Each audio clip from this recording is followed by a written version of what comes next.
Agradeço a mensagem musical, inclusive, foi inspirador. Deus abençoe o ministério de vocês. Continuo usando vocês como instrumentos. Agradeço de maneira especial a liderança da igreja pelo convite. E eu pensei, olhei no calendário e eu vi que vai ser a minha última oportunidade de estar com vocês.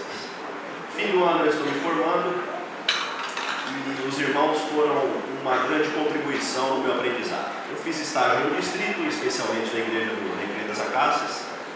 E a minha responsabilidade é estar junto da liderança da igreja, com o pastor, pegando um pouco da corre-corre ali da administração de igreja e começar a pegar a engrenagem, já pegar o embalo do ministério. Mas o convívio com os irmãos foi algo extraordinário, viu? Agradeço a todos vocês que me ajudaram, que me receberam tão bem, me trataram tão bem. Deus abençoe todos vocês. Já estou com saudade, viu? Vou levar todo mundo no meu coração. Esse distrito, como eu já falei todas as vezes que eu venho, foi onde eu nasci quando a minha família estava morando aqui, fui apresentado também aqui. Por isso eu sempre vou levar esse lugar como especial no meu coração. Quando o pastor vai pregar a sua igreja, ele tendo um convívio com o seu rebanho, ele conhece as necessidades do rebanho. Eu não sou pastor, não sou dessa igreja, e eu não conheço a necessidade de vocês. Eu conheço as minhas necessidades. Por isso, quando eu fui montar o sermão de hoje, eu pensei, talvez os problemas e dilemas que eu passo, talvez também alguns irmãos, talvez seja também parte dos dilemas de vocês. Por isso, é um sermão que tem a ver com um serviço. Passamos agora há poucos dias atrás ao contexto de nomeações. Vários irmãos têm responsabilidades para este novo ano. E quando a gente recebe uma responsabilidade de Deus, quando a gente tem uma obra de Deus para realizar, uma das primeiras reações que a gente percebe, e que eu frequentemente tenho, é um senso de uma falta de capacidade. Uma incapacidade que muitas vezes me segura e eu não consigo fazer a obra de Deus. Talvez você já tenha passado por isso, talvez você esteja passando por isso. Por isso a mensagem de hoje gostaria de chamar você ao serviço. De maneira especial, nós vamos analisar alguns aspectos da vida de Moisés. Abra sua Bíblia no livro de Êxodo, no capítulo 4. Esta mensagem está baseada em algumas aulas do nosso seminário lá do pastor Amigo, especialmente em relação à liderança. Este é o capítulo em que nós vemos o extraordinário chamado de Moisés. Moisés tinha uma grande obra para ser realizada. Deus tinha uma grande obra a ser realizada. No momento em que ele decide que o tempo chegou e a obra deveria ser realizada, ele escolhe um homem. Um homem que, como nós vamos ver aqui, ele se sente também como cada um de nós, incapaz de realizar as obras de Deus. A mensagem dessa manhã tem como título o poder dos que não têm poder. Parece inicialmente uma contradição de Deus. Por quê? No mundo em que nós vivemos hoje, de várias formas nós percebemos a ideia de que o poder está sempre relacionado com o poder. A verdade simples e clara que aparece nos meios de comunicação, nas expressões culturais da nossa época, é que quem não tem poder está fora do jogo. O poder está associado à posição. O poder está associado muitas vezes a recursos. O poder está associado a influências, a inteligência, a realizações. Mas antes de começar essa mensagem, eu gostaria de lembrar que existe também uma contradição nesta nossa forma humana, esse tipo de poder humano. A história contada, eu lembro de um pastor que esteve aqui mês passado, e ele usou exatamente essa ilustração. E essa ilustração também se encaixa na nossa mensagem. Eu gostaria de usar a mesma ilustração. A história é contada de que Muhammad Ali, você lembra da história, ele, para você que conheceu Muhammad Ali, aqueles que são da geração do boxe, o nome de Ali nunca foi associado à humildade. Diz a história que um dos seus voos, um dos seus voos, o avião começa a enfrentar um mau tempo. O piloto então anuncia aos passageiros que eles estariam passando por problemas, por turbulências. Ele então avisa para que todos apertem os seus cintos de segurança. As aeromoças começam então a checar, ver se cada passageiro está com o seu cinto devidamente afivelado. Então essa garota observa que Muhammad Ali está sem o seu cinto de segurança.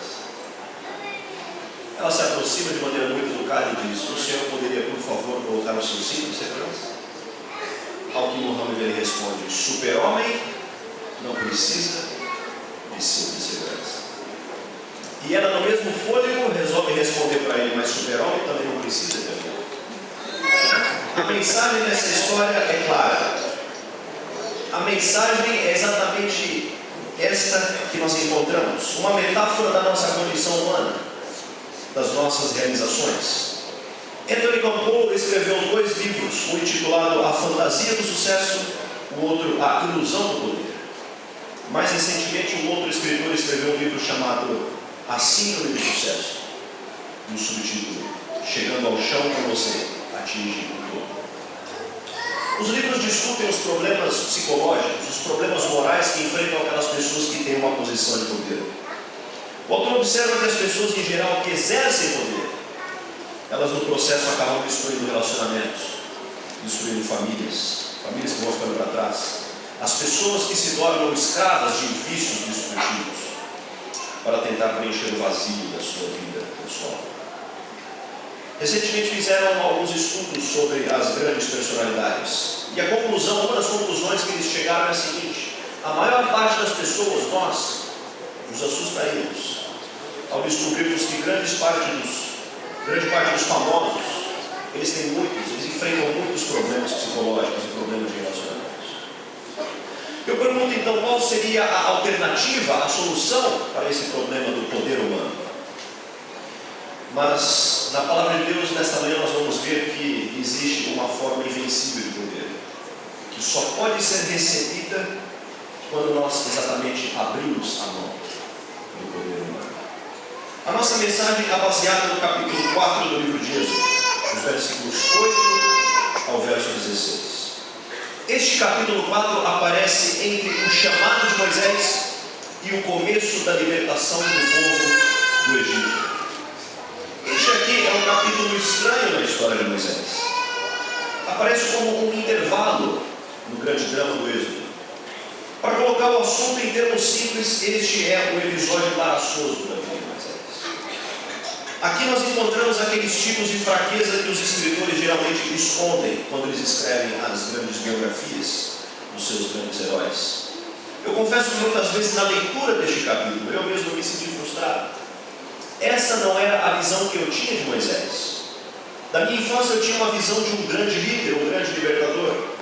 Na minha mente eu tinha Moisés como aqueles grandes quadros que costumam pintá-lo como uma figura de enorme autoridade. Um olhar severo, olhando ao horizonte, a sua pose dramática. Foi assim que Michelangelo representou o mármore. Forte, musculoso, grande porte, dignamente barbado, segurando em suas mãos as tábuas da lei, como se a própria autoridade da lei dependesse da sua autoridade. Sigmund Freud, analisando aspectos da vida de Moisés, com essa visão de Moisés, ele analisou a sua teoria do complexo paterno e escreveu um livro chamado Moisés e o Monoteísmo, onde Moisés se levanta como um símbolo dos temores da infância. Da perspectiva dos opressos do mundo, aqueles que sofrem opressão, como os filhos de Israel fazendo tijolos para levantar as pirâmides, Moisés é visto como um símbolo de poder, uma força revolucionária, capaz de subverter todos os opressores. Seu nome soa como o nome de Karl Marx, Mao Tse Tung, ou na pior das hipóteses, até mesmo Che Guevara. Moisés é um símbolo de esperança. Ele é visto como um campeão destemido da liberdade, um libertador. Só que a leitura deste capítulo 4 aqui, ele destrói todas as nossas fantasias de Moisés. Moisés é tido como um dos maiores, na verdade, de fato, o maior profeta de todos os tempos. Quando nós lemos Números do capítulo 12, tem ali um relato sobre o ministério profético de Moisés. Números capítulo 12, nos versículos 6 e 7, 6 a 8, temos ali a descrição que o próprio Deus faz do ministério profético, e ele apresenta Moisés como um dos maiores, se não o maior profeta. Números capítulo 12, versos 6 a 8. as palavras do próprio Deus dizendo: se entre vós há profeta, eu, o Senhor, em visão lhe farei conhecer a ele, ou em sonhos farei. Mas não é assim com meu servo Moisés, que é fiel em toda a minha casa. Boca a boca falo com ele, às claras e não por figuras.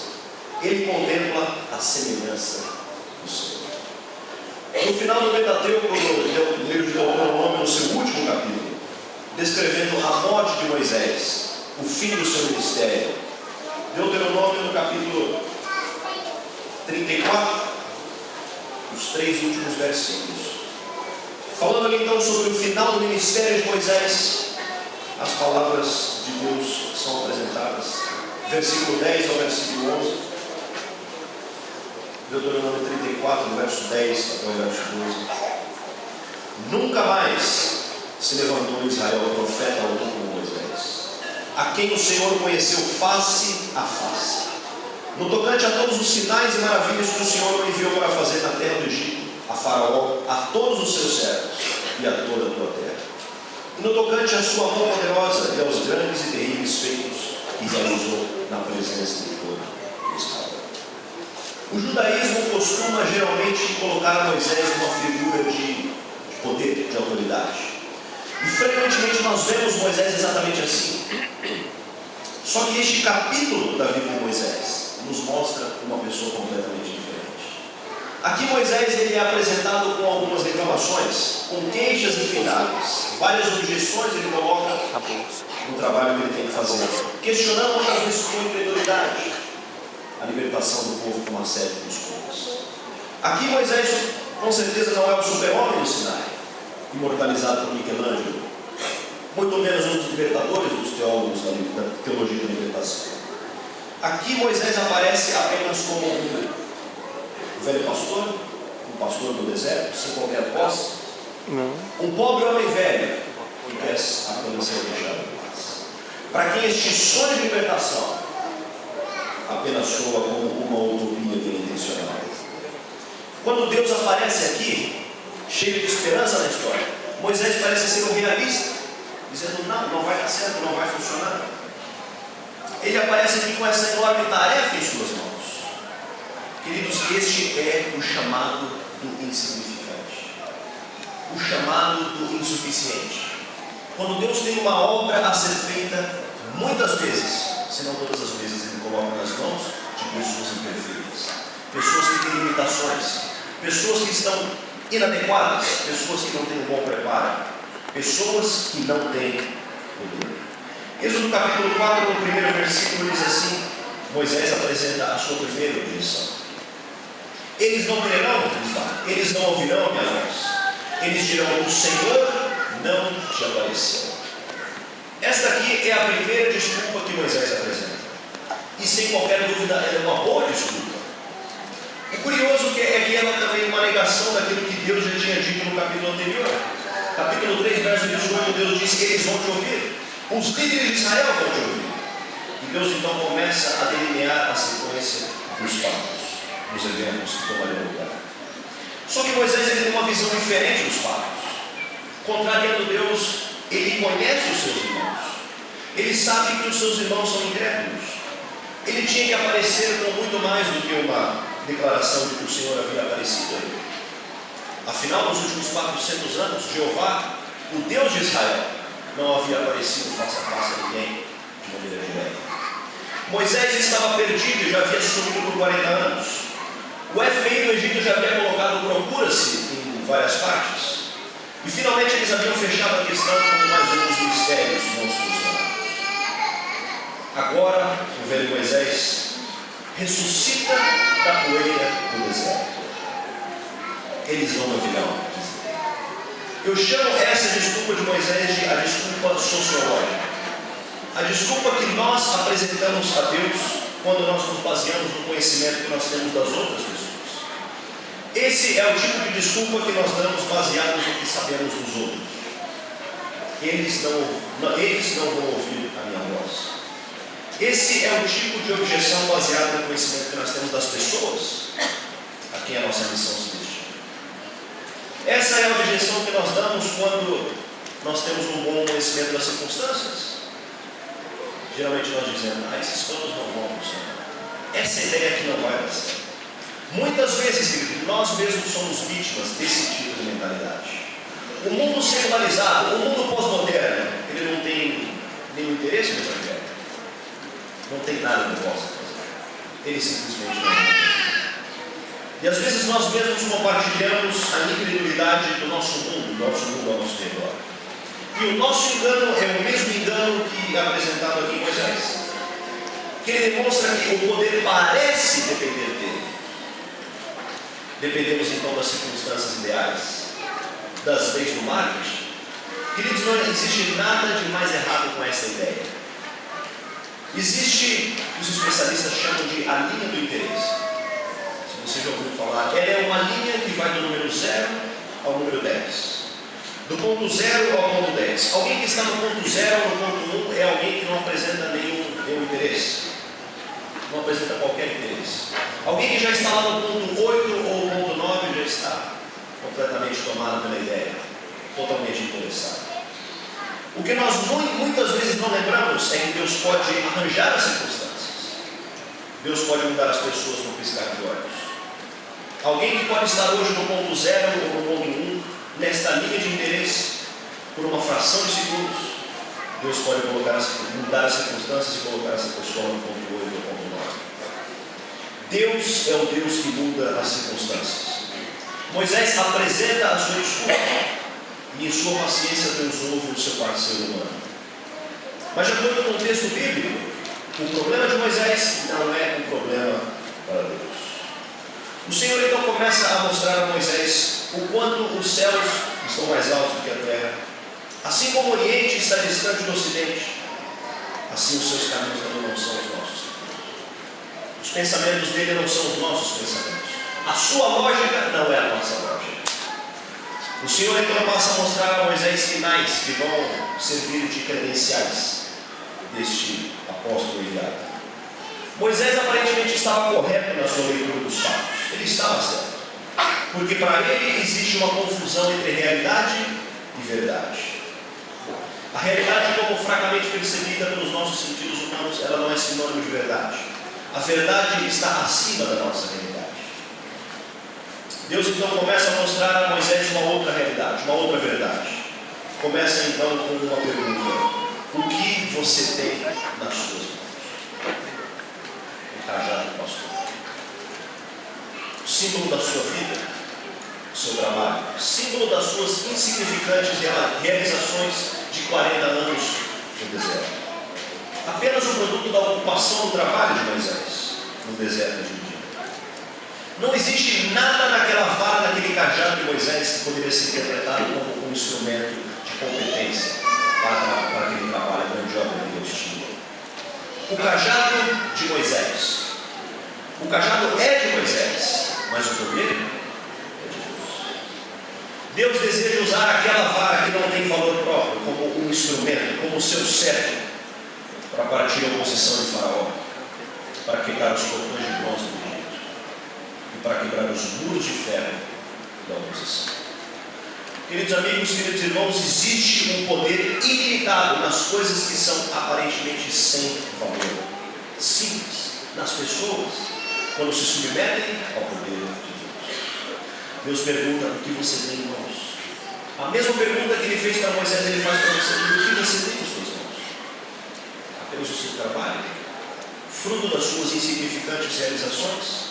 Nós podemos responder: Senhor, nós temos uma personalidade comum, uma capacidade insignificante, um treino limitado, uma vida muito simples. Queridos, o que conta em última análise não é aquilo que nós temos, mas quem vai usar aquilo que nós temos. Nós conhecemos a história de Paganini, o famoso violinista, que num dos seus concertos ele começou a arrebentar as cordas do violino de maneira proposital, e todas as cordas exceto uma corda, e com esta única corda ele começa a deslumbrar a plateia, que no final da música aplaude ele. Uma única corda, mais uma única corda e Paganini. Um cajado, mas um cajado nas mãos certas. Um cajado de Deus. Queridos, este é o poder dos que não têm poder. Deus estava extremamente confiante. Se eles não crerem no primeiro sinal, eles vão crer no segundo. Se não crerem no segundo sinal, eles crerão no terceiro. E no final do capítulo, Deus aparece correto. No versículo 31 do capítulo 4, nós lemos que o povo creu mais naquilo que ouviu do que naquilo que viu. O problema não estava com o povo, o problema não estava com as pessoas, o problema estava com Moisés. Esse encontro com Deus aparece como um episódio embaraçoso para o nosso grande personagem. Depois dessa desculpa sociológica, Moisés apresenta uma outra desculpa. Vamos ao versículo 10 do capítulo 4. Versículo 10 diz Moisés ao Senhor: Ah, Senhor, eu nunca fui eloquente, nem antes e nem depois que falaste ao teu servo, pois eu sou pesado de boca e pesado de mão. Esta é a desculpa que nós vamos chamar de a desculpa psicológica. A outra, a desculpa sociológica, é baseada no conhecimento que nós temos das pessoas. Esta, a psicológica, é baseada no conhecimento que nós temos de nós mesmos. O conhecimento que nós temos de nós próprios. Muitas vezes ela é pior do que a outra. Quando nós olhamos para as nossas limitações, para os nossos obstáculos, para a nossa incapacidade, e assim focalizando apenas em nós mesmos, nós perdemos de vista o poder que Deus está fora de nós. Queridos amigos, eu gostaria de lembrar a vocês que o poder não tem a ver com as nossas habilidades. O poder não tem a ver com as nossas desabilidades. O poder tem a ver com a nossa disponibilidade. Por isso, Ellen White afirma que nós precisamos aprender a desviar o foco, a nossa atenção das circunstâncias, para focalizar aquele que tem o poder de mudar as circunstâncias. O problema é que muitas vezes nós perdemos. Moisés pensou que para assumir uma obra deste tamanho ele precisaria de uma comunicação persuasiva. Mas a realidade dele é outra. O texto apresenta que ele é pesado de boca, pesado de língua, incapaz de se comunicar com eloquência. Este é um problema, é uma condição persistente na vida de Moisés, um problema crônico, uma desabilidade crônica. Nunca fui eloquente, nem antes que falasse ao seu servo, nem agora. Sou pesado de boca, pesado de língua. Finalmente, queridos, nós temos a impressão de que Moisés apresentou a desculpa definitiva. Ele está dizendo: o Senhor é de fato quem o Senhor disse, Jeová, o Deus eterno. Mas eu sou o mesmo velho Moisés.